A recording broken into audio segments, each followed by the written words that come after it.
You don't understand anything. Do you still not know why I cheated? When I confronted him about the affair, my husband pursed his lips, adopting an attitude that seemed to say, it's not his fault, but yours. I confronted him, assertively. What do you mean? Are you saying I'm the reason you cheated? Yeah, that's right. I cheated because you made me feel lonely. Huh? Are you serious? Of course. I don't want to hear your excuses. Just get out. At that moment, the feelings I had built up towards my husband melted away. There was no longer any affection, only a sense of disgust. What did he just say? Cheating because I made him feel lonely? This is ridiculous. I'll make sure to make him suffer, no matter what it takes. Determined to seek revenge, I immediately began preparations. My name is Karen Rivers, and I'm 32 years old. I work for a well-known beverage company. Working for a beverage company involves more than just planning new products. It requires adapting to the changing times, such as modifying labels and container shapes. Especially for beverages featured in commercials, one must come up with memorable catchphrases and label designs. These tasks are quite challenging, and it's common for good ideas not to come easily, even after days of contemplation. Since graduating from college, I have immersed myself in work every day. The monotony of my work routine changed 2 years ago.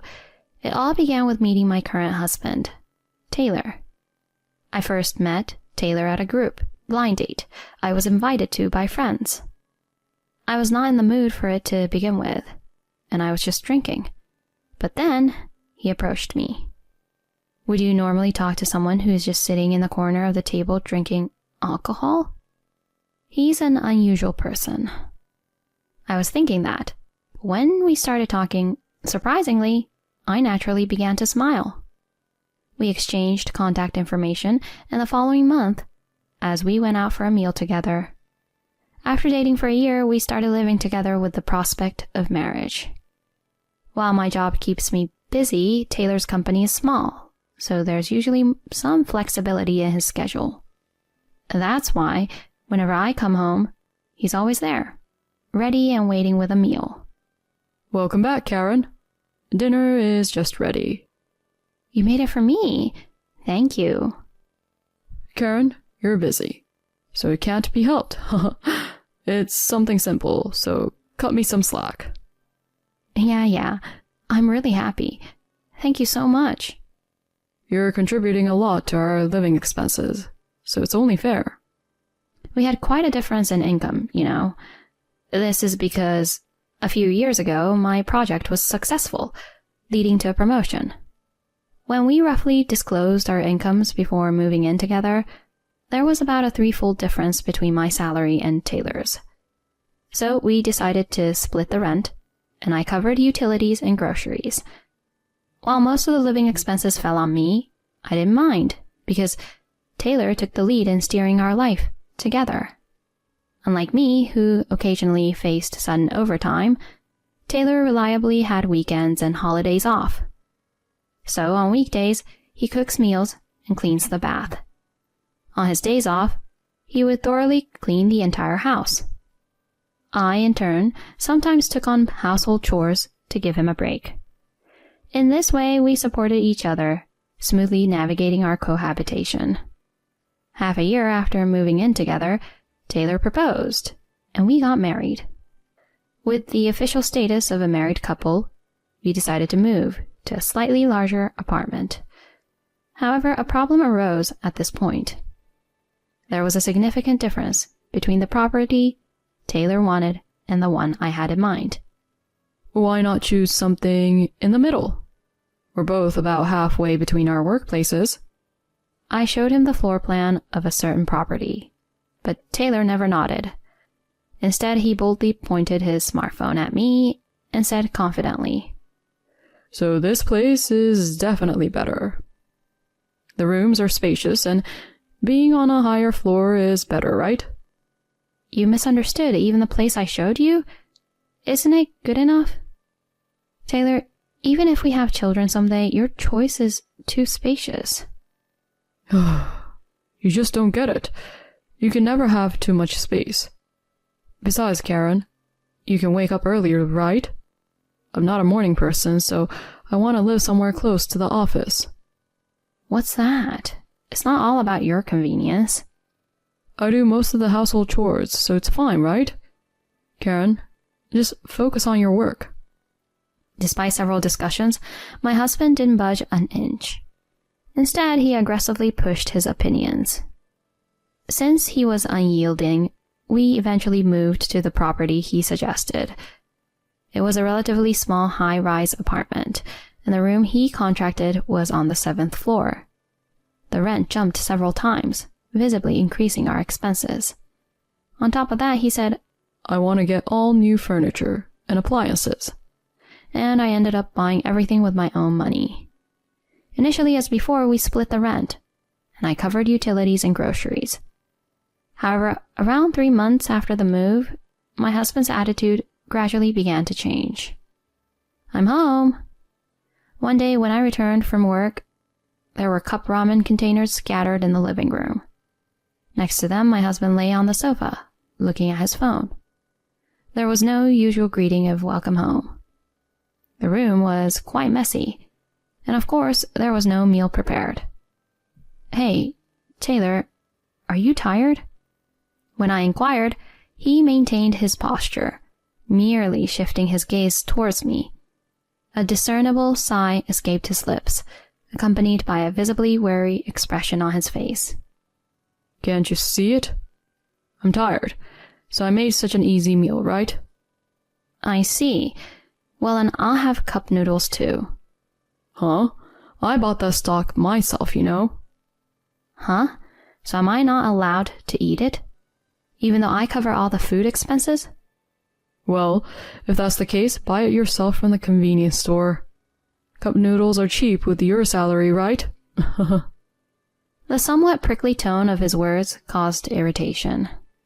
Realizing that continuing the conversation would only agitate me further, I opted for the light soup I had purchased as a substitute for dinner. While soaking in the bath that night, a sudden thought crossed my mind. Why did my husband suddenly adopt such an attitude? I wonder what's up with Taylor. Maybe he's really exhausted. Up until now, I had entrusted most household chores to my husband. Though I helped when I could, the burden remained substantial. Several months had passed since that incident, and rather than improving, my husband's demeanor grew colder each day. Recently, he started ignoring me even when I tried to talk to him. A new project had started a little while ago, and I found myself in the busy role of a team leader. My return home was later than usual, and I would often collapse into bed without eating dinner. Lately, my husband stopped preparing meals altogether, and we began fending for ourselves. While I felt a sense of loneliness, for someone with early mornings and late nights like me, it was somewhat easier. Then one day, after a series of overtime shifts, an unusual request came from my boss. Can you leave on time today? It's been a while since I've had dinner with my husband. So I went to the supermarket to buy his favorite potato au gratin and roast beef, and bought 2 tarts at a cake shop. However, no matter how long I waited, my husband didn't return. The time was already past 7 p.m. My husband always gets off work on time, so no matter how late he gets off at work, he should be home by 6 p.m. I tried sending a message, but there was no response. Time passed with no indication, not even a red receipt. What's going on with Taylor? Even after 8 p.m., there was no sign of my husband returning. The prepared dishes were nearly cold. Frustrated, I decided to call him. Surprisingly, he answered after a few rings. What do you want? Behind his curt words, I heard a small chuckle.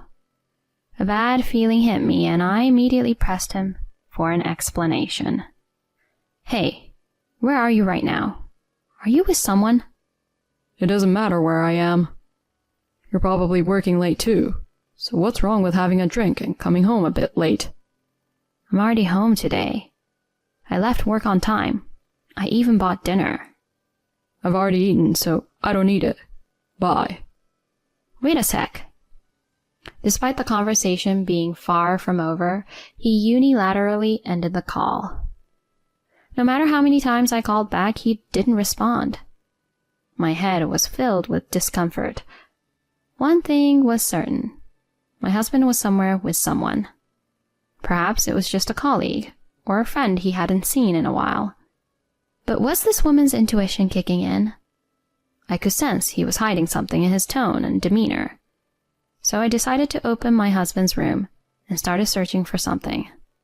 Found it, the one he always used. This is the tablet my husband usually uses. He recently purchased a new one, so this tablet is not in use right now. If he's cheating, I thought there might be evidence on this device he used until recently. I turned on and charged the tablet. Perhaps because it was replaced with a new one, but the tablet was unlocked, and I was able to open it right away. I went through the apps in it and casually opened the mail folder, where I finally found what I was looking for. I knew it. Taylor was cheating on me. There was an email history of my husband communicating with his affair partner. It seems like he used this tablet because if he exchanged messages on a smartphone app, I would find out. In the folder, there were dozens of messages left every day, and there were even cheerful couple photos sent by the person he was having an affair with. The photo folder had many pictures of the woman who was presumably his affair partner.